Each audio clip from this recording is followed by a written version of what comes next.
So next exercise, you're going to look at safety data sheets. It used to be called material safety data sheets. The problem was that across the world it was not uniform. So you'd pick up one from Europe, you had no clue what it looked like, you couldn't find the information, it was not in a consistent place. So if you were in an emergency, you had to almost read the whole thing to figure out what was going on. So they globally harmonized these safety data sheets and said, this is what we're going to do. The United States in 2012 adopted it. You can see it's a CFR, 29 CFR 1910-12000G. So they said, okay, this is what we're going to use. So when you pick one up, the first thing you see is the identification, tells you what the product is and who makes it. So let's have a look here. Here's an acetone product, which is made by Fisher Scientific. Gives you some contact information, where it's coming from, also lab chemicals and all that. And here is nitrogen dioxide, which is also made by Airgas. And what it is synthetic, it's a gas, kind of some rough information there. Next, you're going to go down quickly, you go down through this. The next thing you want to know what the product is, you're thinking about the emergency response. What kind of hazards are there involved in this thing? This be front and center. What issues are there associated with that? And that's what this next section identifies. It kind of tells you where you are as far as flammable, signal words, danger, gives you these petroglyphs here.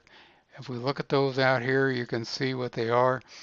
You got exploding, flame, flame over oxidizer, it's called crossbone toxicity, corrosivity. It's a gas cylinder, health hazard, extreme health hazard, major problems, environmental issues, or biological. So it kind of gives you biohazardous waste. So it tells you. So when you look at that, if you're into those things, you can really tell it's a flammable, it's a health hazard, and some major issues here with health. Kind of then gives you some discussion about that product. So then if we look at nitrogen dioxide, flammable, gas cylinder, toxic, and corrosive. So that's what you're looking at. It's danger is the signal there. So kind of causes burns and skin. So you get an overview of what that looks like. So we move to the next section, which is composition information. Kind of tells you about the chemical name, chemical abstracts, what mixtures are, and that from there. So here we are. So we know it's called acetone. Here's the number and what the weight is, percentage. So and it kind of gives you again some more inhalation. Move to fresh air. What to do? Well, that's first aid. I'm sorry, I moved down below. So there you are. And then we move over here. Section 3. This is a composition, fairly straightforward in terms of what's in there. So as you saw, I moved down to the next thing you want to know is about what the first aid measures are. So we look at that, and first aid measures eye contact, skin, inhalation, ingestion, most important symptoms, and note the physician. Treat symptomatically. So here we go. Down here we got first aid, eye contact, inhalation, skin, ingestion, most important acute information, potential acute health effects. Note the physician. So you got basically the same stuff. So I know in a disaster, when that weed company rolled their truck, they took the MSDS sheet or SDS sheet in. Right there it talked about what the physician ought to know and what you'd be doing. Here's the note even to first responders. So the next issue then becomes what are you going to do with firefighting and what has to happen with that. We got firefighting. Now they're going to talk about firefighting. And National Fire Code here talks about whether it's health, flammability, stability, and physical. And in this case here, you're looking at your flash point, your LALs, your lower explosion limits, what they look like, and for that. So if we move across to nitrogen oxide, firefighting, there's not a lot there. Use exhausting equipment suitable for surrounding fires. Contains gas under pressure. Firefighters should wear appropriate SCBA. What you're going to be doing. What happens if you have an accidental release? So this is what you do with an accidental release. Kind of walks you through accidental release and look at nitrogen oxide if we got an accidental release. A little more information there about what you can do with an accidental release, but again, pretty, and it's readable. It's not written in chemistry language. Storage and handling, how you're going to handle it, and what you should be doing for storage and handling.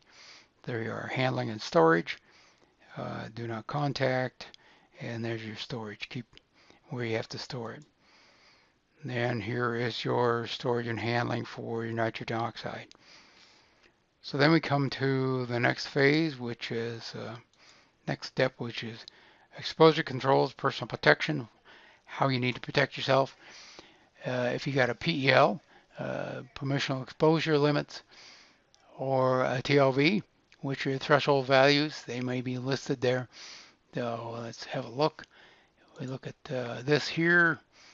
There's a acetone has some numbers there, total weighted averages. So it shows you what your exposure is. It also shows you Mexico's numbers, engineering measures, and then eye protection, what you should be doing, respiratory protection as far as exposure. What kind of respiratory protection? Let's look at the nitrogen oxide exposure.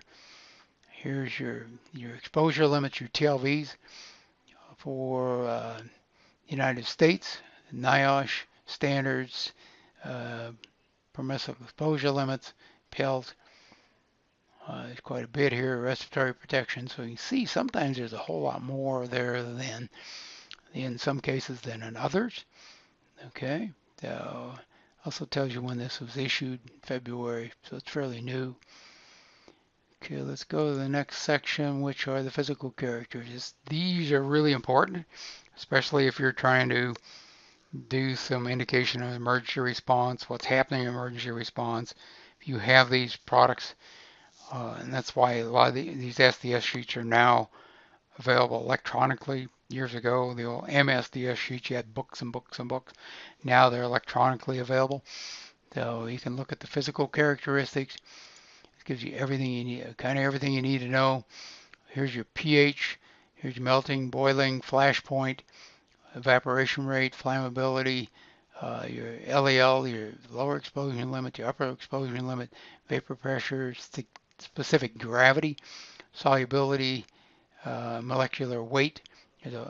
Basically the information you're going to need to be doing some calculations to figure out what's happening with this. If you were running a program and want to find out where this stuff is moving in an emergency, then you could use this.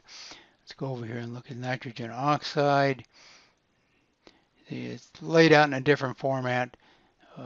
See, they got soluble in water. A lot of this thing is not even, there's your molecular weight, but some of this stuff they don't even have down here. So it's not available, not available, not available. So it just depends. But you have your molecular weight, so you can do some calculation. You know what your melting point is. This flash point doesn't sustain combustion. So there you go. And we're going to move on down to stability and reactivity, whether it's chemical reactivity, stability, and other. So here's stability, tells you what's going to happen with that. Over here, we look at this stability as far as chemical stability. All right. Move on down to that. Toxicological information. This is really vital information, especially if you're dealing with somebody who may have been exposed, what it looks like. Poison Control Center is going to be looking at that. So here's your toxicology. Tells you what's going on with that. Here's your, especially you want to look at your LDLs, lower LD50s, not your LDLs, the LD50s. Here, so you've got your dermal, inhalation, and oral. You want all three of those so you can figure out what's going to happen, what it looks like, with the mutagenic, reproductive. So if they've got information on that, they'll produce that. Over here, this isn't very, here is toxicology, inhalation, rat. So they only talk about breathing it. 15 parts per million. So it's interesting because it's talking 15 parts per million in the air. And the time before, what are we talking about? Milligrams per kilogram as far as exposure. So what is that? So you may have to figure out what does that mean in terms of air. They're not giving you the air here. They're talking about LC50 liquid. So that's the lethal concentration, Over here they give you, well, here's the LC50 here. So that tells you you can compare it. But if you first grab that, you're looking, there's no LD50 listed for this. It's only LC50. Okay. Then this is non-mandatory, so you may or may not see this. Ecological. So in this case here, they provided ecological. More than likely be mobile in environment due to its volatility. So it kind of tells you what's happening. Freshwater fish exposure. Let's look over here. Toxicological information. So they did provide that. They don't need to, but they did. Then looks like what your liquid concentration, lethal concentrations in freshwater, and going from there. Then we move on to disposal considerations. Again, and that's not mandatory. You may not find that. Over here, we've got where you need, how you need to dispose of it. It gives you your RCRA number. In this case here, let's see, disposal considerations. And then there, it's a P-listed waste. So it tells you acutely toxic. So if you think about what we learned about P-listed waste, this is a problem you're going to be dealing with. So and that's why if we go to the transportation information about what you're going to do with the acetone, how you're going to transport it, the kinds of transport and how you have to overpack it. In this case here, because this is a P-listed waste, yeah, your transportation directions are fairly detailed.